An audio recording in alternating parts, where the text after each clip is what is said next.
kembali bersama saya di channel Rian TV. Dan pada kesempatan kali ini saya akan bahas tentang dua anak atau putra dan putri mahkota yang prematur dan dipaksakan menjadi calon pemimpin. Kalian tentunya sudah tahu kan siapa yang saya maksud. Yang pertama adalah Puan Maharani. Jadi kemarin sempat beredar ya, karena sekarang itu popularitasnya sangat tinggi ya, tapi tidak sepadan dengan elektabilitasnya yang jomplang.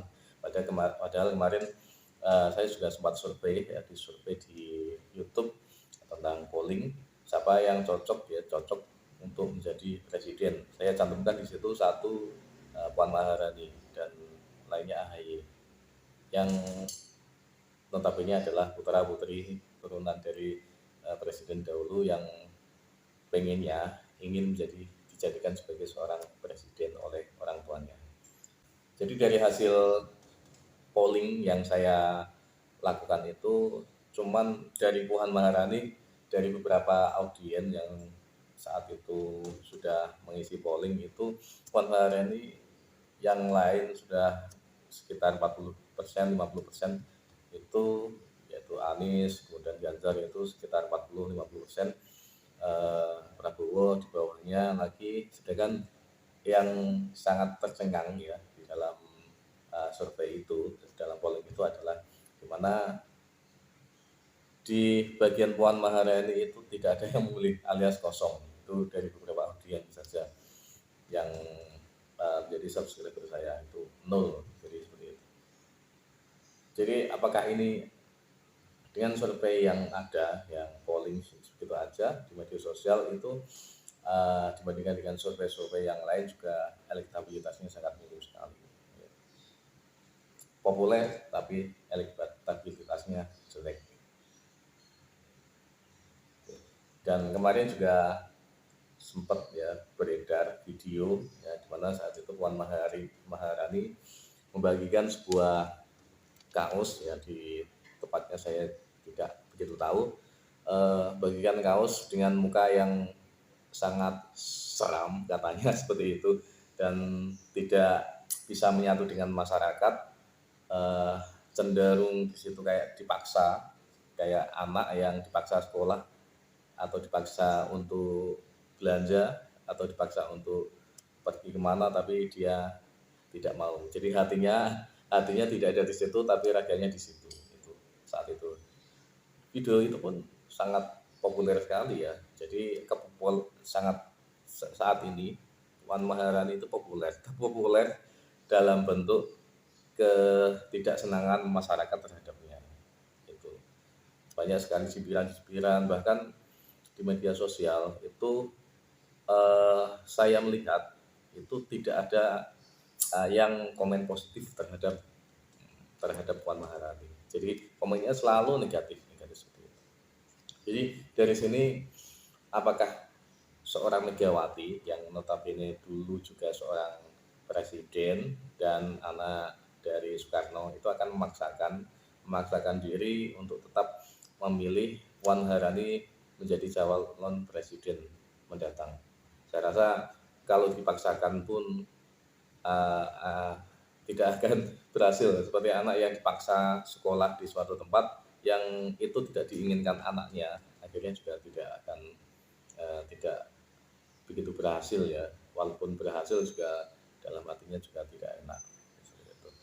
Begitu juga dengan yang satunya AHY itu juga seorang seorang anak presiden, mantan presiden dulu, yang sekarang itu ditunjuk sebagai ketua umum Partai Demokrat dan digadang-gadang ingin dicalonkan menjadi presiden yang akan datang.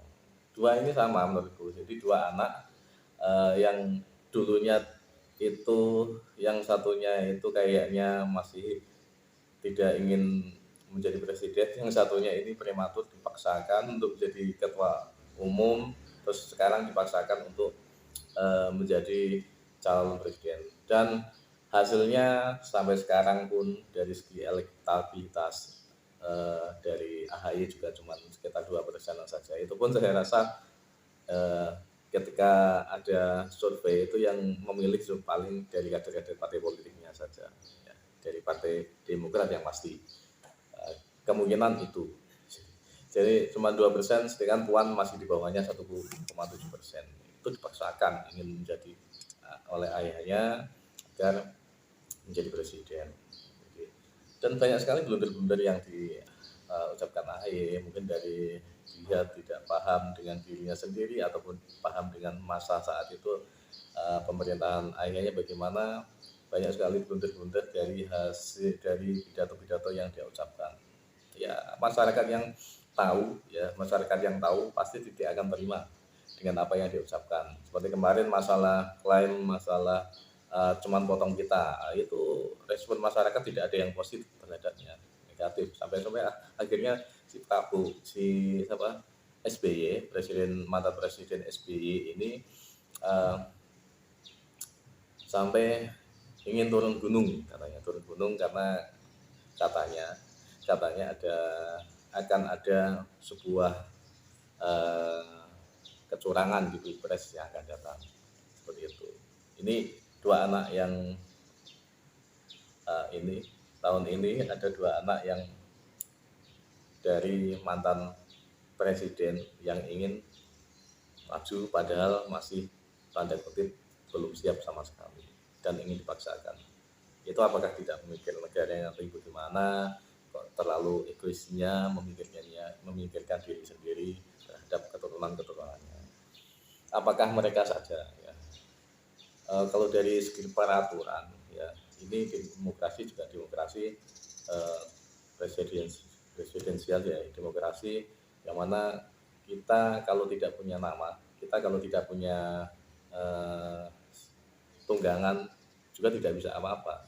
Katakanlah bisa kita lihat ya presiden-presiden terdahulu ya, itu dari Megawati menurunkan itu agar menjadi presiden, ya, Puan Maharani, kemudian Soeharto itu menurunkan Tommy yang sekarang juga punya partai berkarya itu, kemudian SBY yang menurunkan AHY.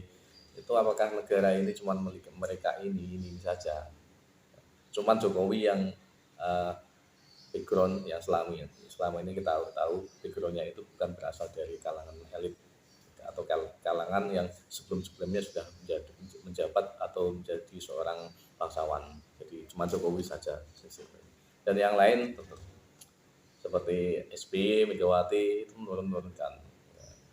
Dari terus bagaimana nanti ya kalangan seperti yang tidak ada hubungannya dengan daerah-daerah biru ya, seperti ini Ganjar itu kan bukan keturunan juga dulu yang keturunan dari presiden atau kalangan bangsawan ya, sekarang menjabat di gubernur, akhirnya juga mengalami kesulitan walaupun seorang Ganjar Pranowo itu secara elektabilitas menguasai, bahkan ada yang nomor 1 ataupun 2 undi sama Prabowo, Anies, kemudian Ganjar. Itu Anies juga dia juga dulu bukan seorang keturunan, itu pun sekarang kalau dia tidak diajak partai politik ya, itu pun dia mau apa sekarang seperti itu. Jadi sangat miris sekali dengan demokrasi seperti ini. Saya rasa akan membatasi masyarakat untuk berekspresi, saya rasa, karena yang memilih presiden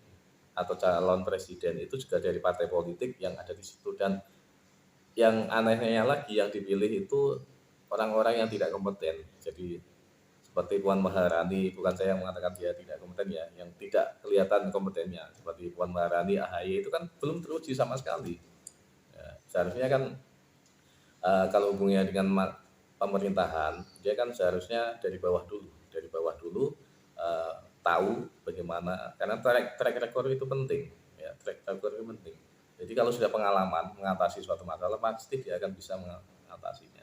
Tapi kalau belum pengalaman sama sekali, dia ada masalah sedikit bingung, pasti itu dipastikan itu ada masalah sedikit bingung, dan bukannya menyelesaikan masalah yang akan dilakukan, tapi dia akan cuma curhat-curhat saja. Bukan apa, negara ini butuh seorang pemimpin yang bisa menentukan atau menyelesaikan masalah, bukan hanya curhatan seperti presiden yang terdahulu itu yang sering curhat, ya kan. Oke, ini salah satu bentuk kecewaan mengapa dari orang-orang bangsawan seperti itu ya, ya ingin menelurkan ya demi ambisius pribadi keluarganya untuk menjadi presiden. Kenapa bukan orang yang secara bukan orang yang berkompeten pada bidangnya. Seperti itu. Terima kasih sudah mendengarkan dari awal sampai akhir. Dari saya, Assalamualaikum warahmatullahi wabarakatuh.